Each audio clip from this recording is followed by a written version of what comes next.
Olá, eu sou o professor Jorge Luiz Lima e esse é mais um Espaço Aberto para a Saúde. O tema de hoje é sobre SUS, nosso Sistema Único de Saúde, que possui 22 anos. O SUS modificou o paradigma antigo e trouxe à tona a inclusão social. Surgiram atributos como qualificação, universalidade, humanização, integralidade, participação social também. E atualmente nós falamos do Pacto pela Saúde, pela vida e pela gestão do SUS.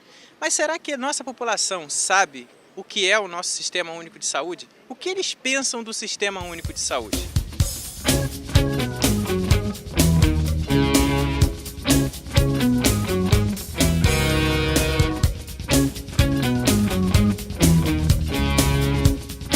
Você sabe o que é o SUS? Sim, é o sistema de saúde público, por sinal horrível, péssimo. O SUS é o nosso Sistema Único de Saúde que visa promover a saúde e também prevenir em todos os níveis possíveis. O SUS é o Sistema Único de Saúde que é aplicado para a população brasileira nesse atendimento e tratamento sobre essa questão de cuidar da saúde da população num todo do Brasil. Sim, o SUS é a garantia que o povo brasileiro tem de ter acesso a médicos na rede pública, de graça. O Sistema Único de Saúde, SUS, é um dos maiores sistemas públicos de saúde do mundo.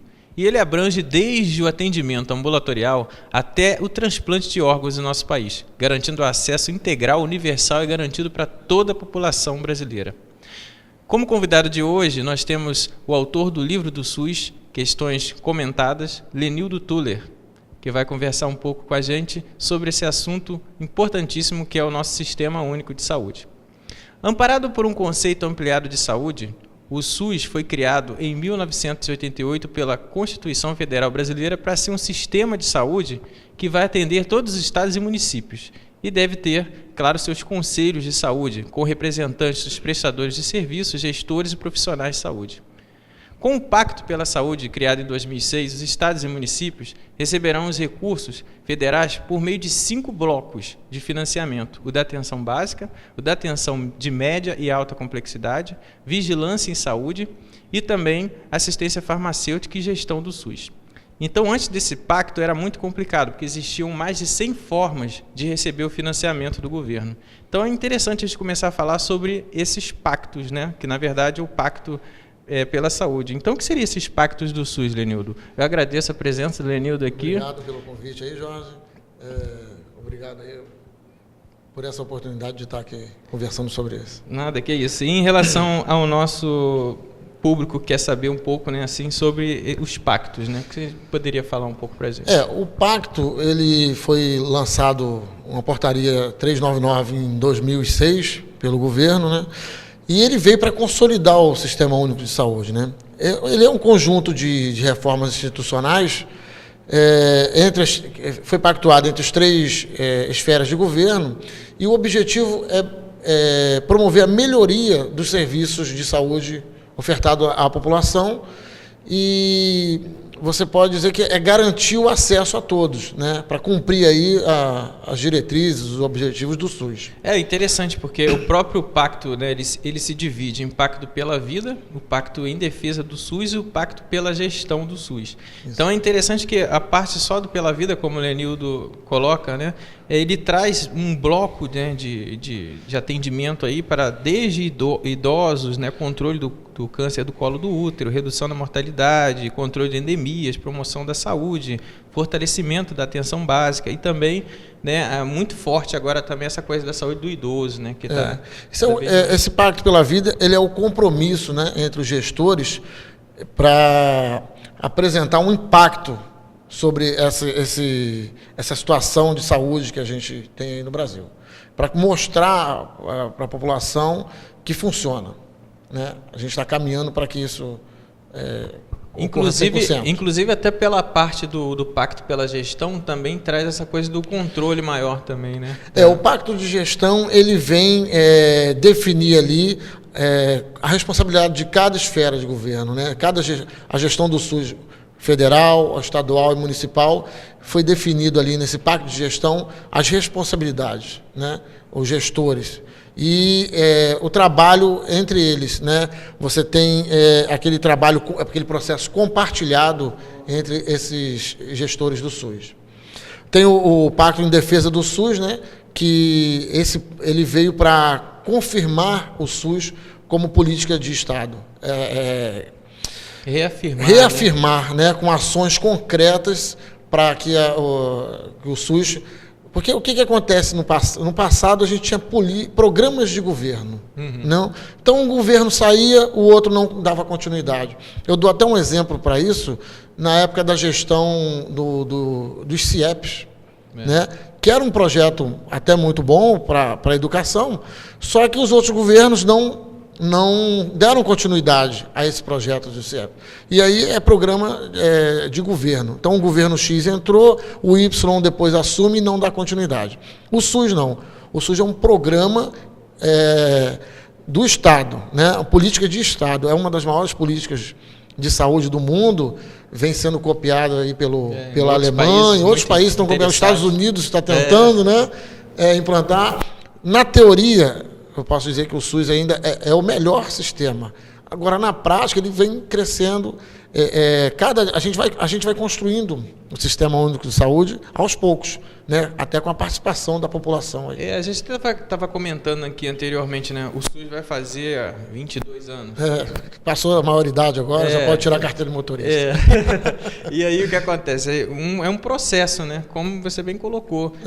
Com o tempo, a gente vai vendo onde tem falhas, onde o que deu certo pode continuar. Isso. E a população também está informada para perceber que isso é um processo, não é uma coisa... construção permanente, né? E essa construção dos pactos foi um grande avanço para ter essa reafirmação, para ter essa continuidade do atendimento, sem ter essa coisa de campanha eleitoreira, digamos assim. Isso. Né? Até tem algumas coisas já sendo divulgadas na internet para que se denuncie, né? Se estiverem utilizando as assistências de saúde como campanha eleitoral.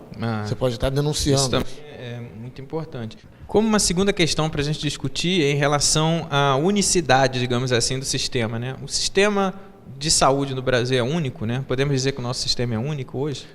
O sistema de saúde ele é único. Ele é oferecido em todo o território nacional por instituições públicas, né, das 3 esferas de governo. Quando não existe o serviço público, o que acontece? O órgão público ele vai fazer um convênio com instituições privadas para oferecer esse serviço. Então, existe o Sistema Único de Saúde, sendo que existe a complementação do setor privado, quando necessário. Porque muitas pessoas confundem, né? Elas acham que é igual o caso de São Paulo, né? Um exemplo assim, lá acima de 40% da população tem acesso a serviço de saúde pela iniciativa privada. Então, eles até acabam imaginando que somente consigo acesso se eu estiver pagando um plano de saúde. Mas o próprio SUS é um plano de saúde. O SUS é o melhor plano de saúde que eu digo, o melhor plano de saúde que a gente tem. Que a gente tem mesmo. Agora, quem tem o setor privado, quem tem plano de saúde privado, ele pode estar sendo atendido no plano de saúde público. O que acontece é que quando a pessoa não consegue o atendimento pelo setor público, né, legalmente falando, isso inclusive está lá disposto, né, na nossa Constituição como um direito de todos, dever do Estado, a pessoa deve procurar o judiciário, o poder judiciário, e através de um mandato de segurança, alguma coisa, conseguir, né, a entrada e atendimento garantido, como o Lenildo coloca. Então, é importante reafirmar que o nosso sistema é único, sim, mas isso realmente é uma dúvida, né, que a população traz, porque já que não tem o acesso tão fácil, né, digamos assim, a demanda é muito grande, né, principalmente na nossa região, né? Aqui a demanda é muito grande. Você tem milhões de pessoas para serem atendidas aí. Existe também, acho que a gente vai falando um pouco mais à frente, a questão do financiamento, essas coisas que acaba sendo desviado para determinados trabalhos, né, dentro do próprio governo, e aí acaba prejudicando a população. Agora, uma coisa interessante que a gente trouxe também relacionada a essa coisa do financiamento, quando a gente começou a falar dos pactos, né? Porque essa própria divisão em 5 blocos, né, de financiamento também dificulta um pouco essa coisa do desvio de verbas, né?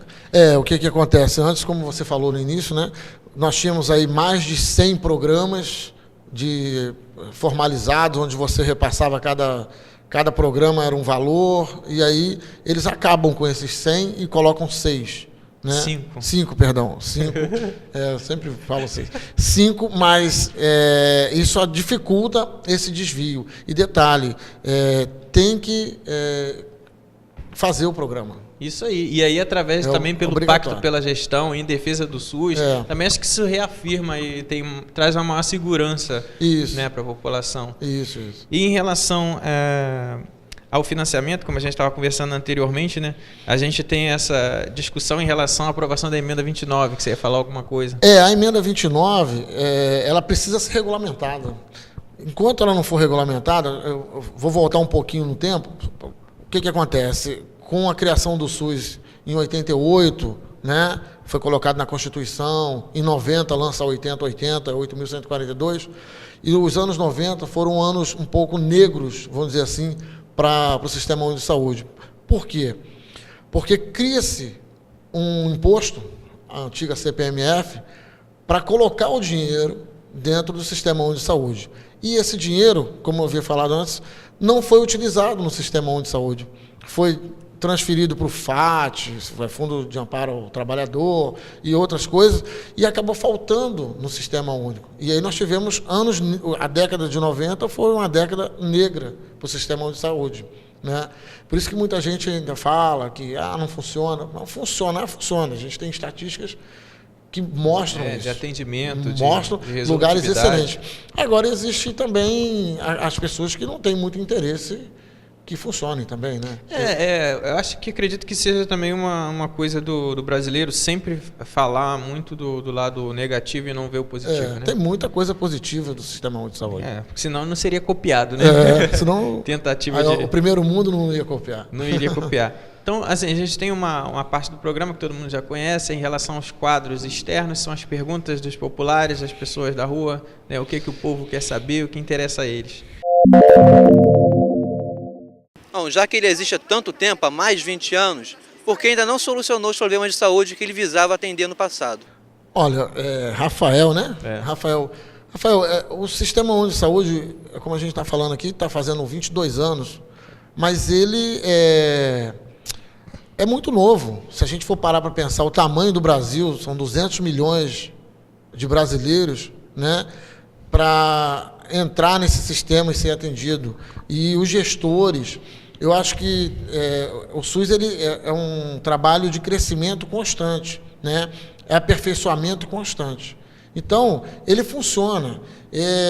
Problemas vão sempre existir. Só que aí existe essa coisa da especificidade, né? Que talvez seja um problema, como você mesmo bem colocou agora, que teve estratégias também que o Ministério criou, as NOBs, né? NOAs, através dessa coisa da territorialidade. Então, isso também, com o tempo, né? Como vai se aperfeiçoando. A questão é o tempo de aperfeiçoamento, pegando os bons exemplos em determinados municípios, levando a nível nacional. E claro que vai sempre surgir um problema ou outro, né? Mas vai estar sempre sendo trabalhado. Um modelo não necessariamente vai ser o mesmo modelo, né, perfeito para outra região do território. Então, mas vai se aperfeiçoando para cada lugar um trabalho específico, né? Daí essa coisa da territorialidade, né? Ter um pensamento mais equínime, né? Mais equidade, pensar um pouco nisso. Trabalhar para os mais necessitados até. Eu gostaria de saber por que atualmente eu vejo muito, no caso, informações que dizem que a aplicação monetária nesse ramo de saúde tem sido, no caso, elevada, né? A aplicação monetária nessa parte está aumentando e eu não vejo isso na prática, no cotidiano. Continuo vendo, no caso na televisão, vídeos de pessoas largadas nos corredores dos hospitais públicos e etc, ou coisa parecida, e pessoas morrendo ao relento e o governo como se não estivesse se importando. Existe aí existe bastante investimento, mas ainda falta, né, definir algumas regras aí de porcentagem de investimento. O que acontece é que você tem esse caos. A população também não está muito treinada direcionada, ou informada sobre como funciona. A pessoa né? tem que saber que para dar entrada no Sistema Único de Saúde, você tem que ser encaminhado por um programa de saúde da família, né? Os PSFs, a atenção básica. E muitos procuram direto na parte terciária, secundária, os hospitais. E isso cria um caos. Sobrecarrega, né? Sobrecarrega o sistema. Isso é com o tempo mesmo que a população vai sendo educada, os municípios vão estar implantando ali os programas de saúde da família, e aí você vai direcionando essa população para determinados atendimentos. Então é importante isso, que a gente já viu em outros programas anteriores, mas é sempre bom lembrar que sempre quando tiver algum problema de saúde, né, procurar as unidades básicas de saúde ou programas de saúde da família ou uma policlínica no máximo, que são a via de entrada, a porta de entrada para o usuário no sistema. Dali o encaminhamento para maiores complexidades do cuidado. Porque o que pode acontecer é que a pessoa vai buscar, como o Lenildo coloca, um hospital, sobrecarrega aquela parte da rede e aí sempre vai ter essa impressão da população de que o sistema não funciona. Então não funciona por quê? Também a gente tem que estar informado sobre como tem um acesso a essa rede, né? Como utilizar. Como utilizar. Porque as pessoas lá, ao invés de atender os pacientes, ficam tomando um cafezinho e conversando. Aí eu tive que me atrasar para a aula hoje, porque a pessoa que ia me atender estava batendo papo no corredor. Tem profissionais e profissionais. A gente sabe, né? Tem profissionais comprometidos com o trabalho. Tem outros que estão ali só para cumprir horário, né? Isso, vamos colocar até na parte de gestão. Alguns gestores são comprometidos com o financiamento, com a parte financeira. Outros investem de maneira errada, né? E isso acontece até no serviço particular, né? Eu posso dar um exemplo aqui, onde eu fui levar um filho para ser atendido num hospital particular, através de um plano de saúde, e a pessoa foi clara, vai levar de 2 a 5 horas, porque tinha gente assistindo um jogo de futebol. Não é só no SUS que acontece isso. Então, Você isso entendeu? também é muito importante. Não confundir a cultura do brasileiro ou as características do povo brasileiro com o sistema em não si. é o SUS claro que não que tem esse problema. Isso é da pessoa, são pessoas. Isso vai depender de cada um, né? Compromisso. Da mesma forma que você deu o exemplo dessa coisa do futebol, que eu pensei logo na cultura, né? Porque o país para, então ninguém pode ficar doente, passar mal quando tem Copa do Mundo. Numa emergência, tá com um filho ali precisando ser atendido, vai levar de 2 a 5 horas. Como de 2? Eu pago um plano de saúde e vou levar de 2 a 5 horas. Aí você sai. Aí já aconteceu comigo de sair e fui num pronto-socorro público e não demorou 30 minutos. Então, isso também já aconteceu comigo. Quando eu passei mal, fui no público e fui atendido mais rápido. Mas não é porque a gente até da área de saúde, que às vezes tem essa entrada, até porque onde eu fui ninguém me conhecia. Foi o que aconteceu comigo Entramos também. Direto, ninguém me conhecia. Fizemos a ficha, fomos atendidos como uma pessoa normal ali, sem ser específico de área de saúde. Né? Então isso não é só no SUS. Isso acontece em qualquer lugar. Isso é a cultura, infelizmente, de tomar um cafezinho, ser atendido. Né? Mas o serviço público tem mudado. A gente vê nos concursos públicos aí, o pessoal que tem entrado com mais, vamos dizer assim, compromisso. A gente vê isso, né? Isso é uma coisa muito importante. Essa coisa da carreira, né? Como a gente estava conversando inicialmente. O investimento na carreira, no servidor público para a área da saúde. Isso é um projeto do governo, criar essa carreira de profissionais de saúde do SUS, que eu acho, criando a carreira de profissionais de saúde, paralelo a isso, com uma política de educação permanente em saúde, eu acho que você vai profissionalizar esse pessoal e vai ter mais compromisso com o Sistema Único de Saúde. Eu queria saber como funciona a fila de espera e quanto tempo o paciente fica esperando para ser atendido no caso de uma cirurgia. Bom, uma fila de espera do SUS... foi o que a gente já tinha falado anteriormente, né? É você chegar lá e ver seu grau de necessidade, pela complexidade do seu cuidado, se você vai ser atendido... Tem lugar que a fila de espera é por chegada. Você se inscreve, transplante de órgãos, em determinados lugares, tem uma fila de espera, né? Às vezes, a pessoa pode por incrível que pareça, né? As pessoas têm essa impressão também e parece que no nosso país é um dos que mais fazem transplantes, né? De fígado, rim, e as pessoas têm essa noção. Eu até anotei um dado aqui, que o pessoal às vezes fala que o SUS não funciona, mas isso são dados de 2006, está até atrasado. Nós fizemos aqui Tem várias coisas para mostrar. 1 bilhão de procedimentos de atendimento primário, né? 132 milhões de atendimentos de alta complexidade, 14 mil transplantes de órgãos. São dados antigos. Um número 2006, significativo de transplantes. Né? Isso foi lá atrás, em 2006 eles lançaram essas pesquisas, não tenho atuais, mas você imagina. E as frentes agora. de atendimento também, né, Danildo? Tem melhorado. A gente tem agora aqui, né, as UPAs, né? A gente tem mais SAMU, mais ambulâncias, tem frentes de atendimento que estão complementando aí. Eu acho que você fortalecendo o programa de saúde da família, um sistema móvel aí, de atendimento móvel de ambulância, o SAMU, né, com as policlínicas, eu acho que se colocar isso funcionando corretamente, né, não tendo problemas de horário, que às vezes um profissional vai trabalhar com a remuneração baixa e tem que trabalhar em 3, 4 lugares. Isso é muito importante. Isso aí é a gente complicado. Discutir porque, então, como a gente falou anteriormente... Esse plano de carreira é importante. Isso é importante. Esse plano de carreira para o profissional do SUS. Você criando para que ele possa se dedicar apenas a um trabalho, aquele trabalho de 40 horas. Não ter que ficar fazendo 2, 3 plantões para poder, em clínica particular, para poder melhorar o rendimento. Mas aí a gente tinha falado anteriormente da emenda 29, né? Você acredita que com essa aprovação, tendo esse recurso aí aumentado em cima do PIB, né, vai melhorar? A gente tem o governo tem que regulamentar a emenda constitucional. Hoje, o que acontece? Nós temos aí um investimento municipal de 15%, estadual de 12%, e o Ministério da Saúde ele não foi colocado a porcentagem exata. Então, ele coloca... Ele disse que é o maior investidor. Ele aí o Estado e o município complementa a outra metade. Mas com a emenda 29 vai ter uma participação maior porque em cima do PIB, mais o investimento do ano anterior. Porque ele é o maior investidor, mas ao longo do tempo, como não foi regulamentado ainda o valor, a porcentagem que ele tem que colocar, ele vem crescendo o investimento em termos financeiros municipais e estaduais, vem crescendo e vem declinando o valor do governo federal. Entendeu? Então, se ele não regulamentar, vai chegar um momento em que os estados e municípios vão estar investindo mais do que o Ministério, do que o governo federal, né? Porque ele determina que 3% mais do PIB, mais o investimento do ano anterior, né? Sobre o investimento anterior, alguma coisa assim. E isso não tem que ser definido. Ele vai investir X%. Entendeu? Para não. Daqui a pouco o Ministério está investindo menos.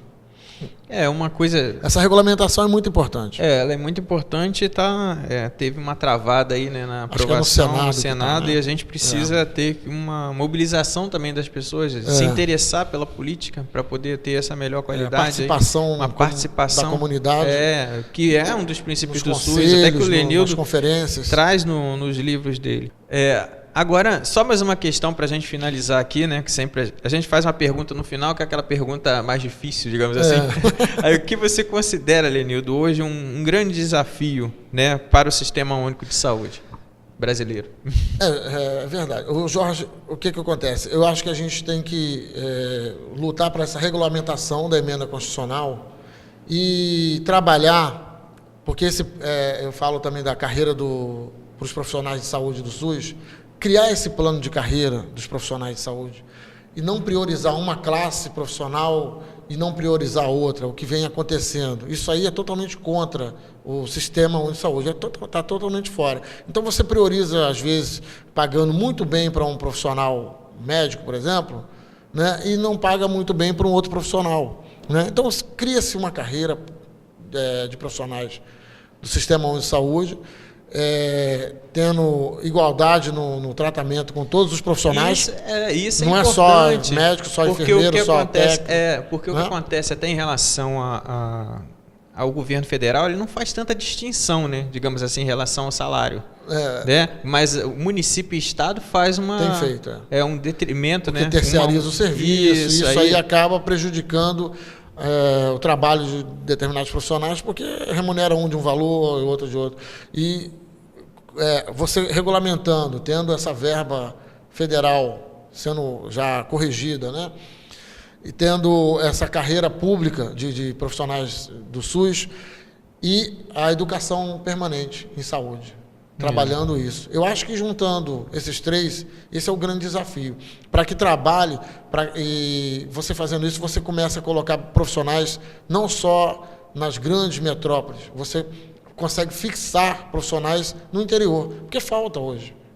Médicos, a maioria está concentrado dentro, médicos, enfermeiros, estão todos concentrados na região sudeste e sul, enquanto na região norte, nordeste ou centro-oeste, no interior você não tem. Aí você não consegue dar àquela população a assistência de saúde necessária.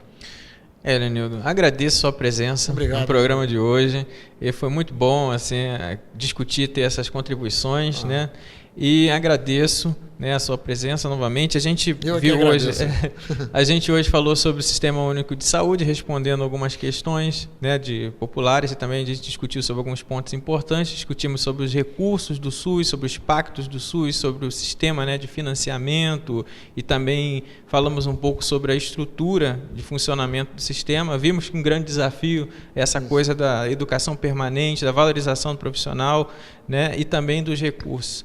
Então, esse foi mais um espaço aberto para a saúde, e agradeço a audiência de vocês.